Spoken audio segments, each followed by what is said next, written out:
Assalamualaikum warahmatullahi wabarakatuh. Kami dari kelompok 4 akan mempresentasikan metode Object Oriented Technology. Next. Anggota dari kelompok 4, yang pertama Laura Imelda Arode, yang kedua Lutfi Arba'ah, yang ketiga Muhammad Hilmi Yusuf, yang keempat Muhammad Zaki Ilarobi, dan yang terakhir Nurul Laila Ramadhani. Next. Pengertian Object Oriented Technology, yaitu merupakan cara pengembangan perangkat lunak berdasarkan abstraksi objek-objek yang ada di dunia nyata. Dasar pembuatan adalah objek, yang merupakan kombinasi antara struktur data dan perilaku dalam satu entitas. Filosofi objek oriented sangat luar biasa sepanjang siklus pengembangan perangkat lunak, perencanaan, analisis, perancangan, dan implementasi, sehingga dapat diterapkan pada perancangan sistem secara umum, seperti menyangkut perangkat lunak, perangkat keras, dan sistem secara keseluruhan. Selanjutnya akan dijelaskan oleh Nurul. Selanjutnya, yakni tahapan-tahapan. Pada objek-oriented teknologi, ada beberapa metode yang digunakan dalam pengembangan sistem. Salah satu yang terkenal adalah OMT, Object Modeling Teknik yang diciptakan oleh Rambo.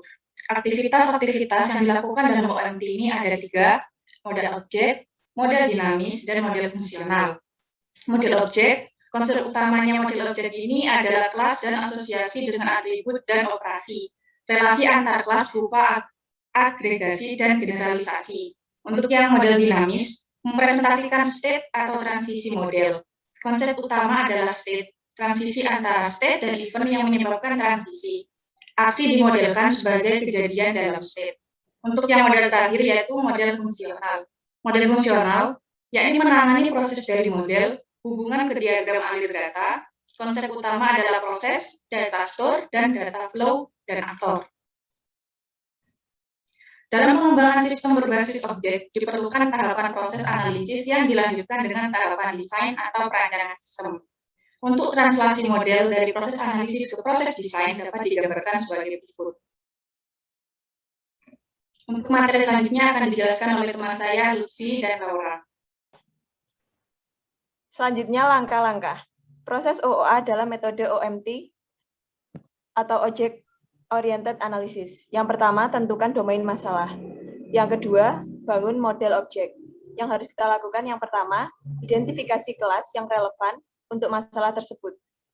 Yang kedua, tentukan atribut dan asosiasi. Kemudian, tentukan link objek. Selanjutnya, organisasikan kelas objek dengan menggunakan pewarisan. Kemudian langkah yang ketiga yaitu kembangkan model dinamis. Yang pertama, siapkan skenario. Kemudian tentukan event dan kembangkan penelusuran event untuk masing-masing skenario. Kemudian buatlah diagram aliran event. Kemudian kajilah tingkah laku untuk konsistensi dan kelengkapannya. Langkah yang keempat yaitu buatlah model fungsional untuk sistem tersebut. Yang harus kita lakukan yang pertama, identifikasikan input dan output. Kemudian gunakan aliran data untuk mempresentasikan transformasi aliran. Kemudian kembangkan masing-masing fungsi. Proses selanjutnya akan dijelaskan oleh Lutfi Arba'ah.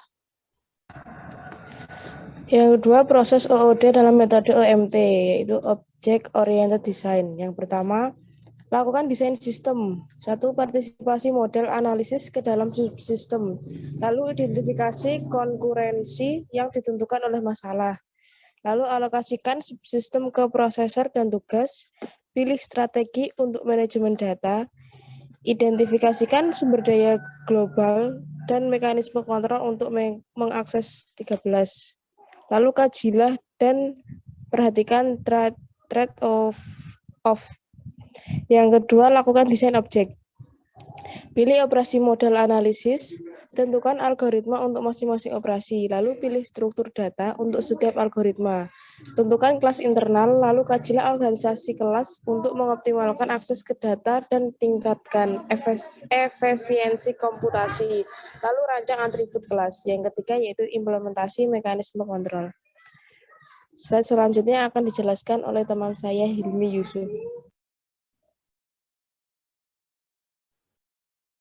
Selanjutnya ialah keunggulan dan kelemahan Object Oriented Technology. Keunggulan dan OMT.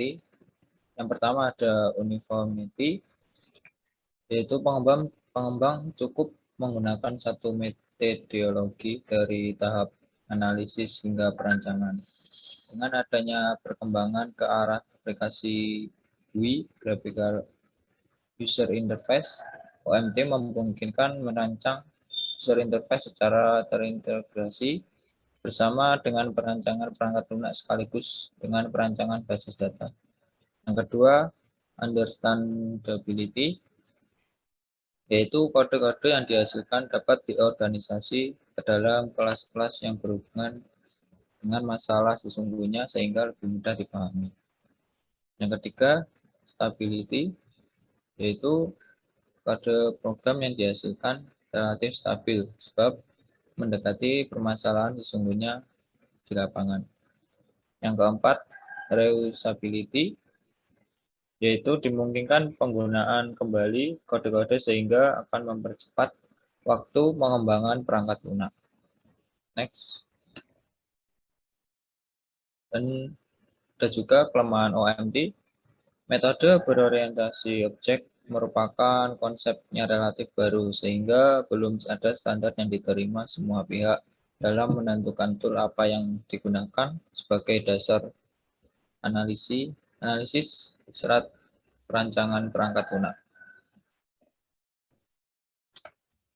Itu adalah penjelasan pengantar Object Oriented Technology. Sekian dari kelompok kami. Kurang lebihnya mohon maaf. Wassalamualaikum warahmatullahi wabarakatuh.